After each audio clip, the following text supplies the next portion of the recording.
une situation qui est critique, qui est difficile.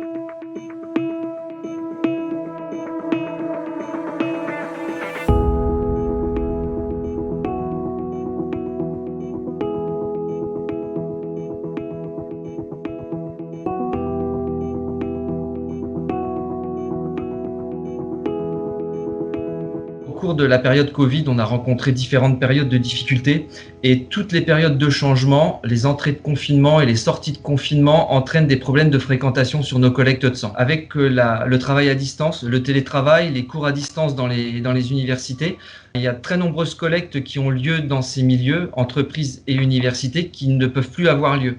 Donc, c'est des collectes qui représentaient jusqu'à 20% de nos collectes mobiles, de l'ordre de 400 000 poches de sang tous les ans. De 20% de nos collectes mobiles, on est tombé à moins de 10%. Et aujourd'hui, avec la diminution des patients Covid dans les hôpitaux, il y a des lits qui retrouvent de la disponibilité pour traiter des pathologies qui ont pu être reportées. Et donc, il y a une consommation plus importante de produits issus du don du sang et donc une demande qui est plus forte.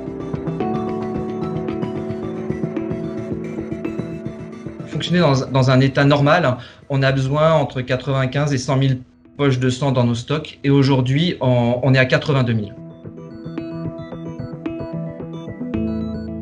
Alors à partir d'un don du sang, on fait 3 produits.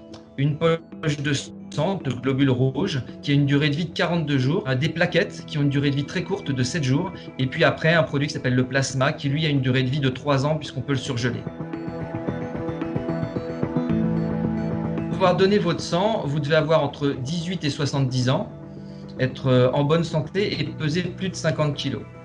Après, lors d'un entretien, lors de votre don du sang avec un personnel médical de l'établissement, on évaluera si vous remplissez bien toutes les conditions et si il y a des éléments qui peuvent amener à ce que votre don soit reporté de quelques jours ou de quelques semaines selon les circonstances, si vous avez fait un voyage ou des choses comme ça.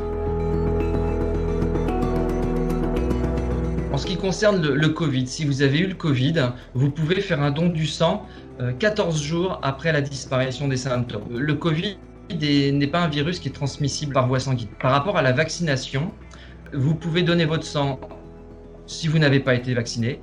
Et si vous avez été vacciné, vous pouvez également donner votre sang. Il n'y a pas de restriction autour de la vaccination.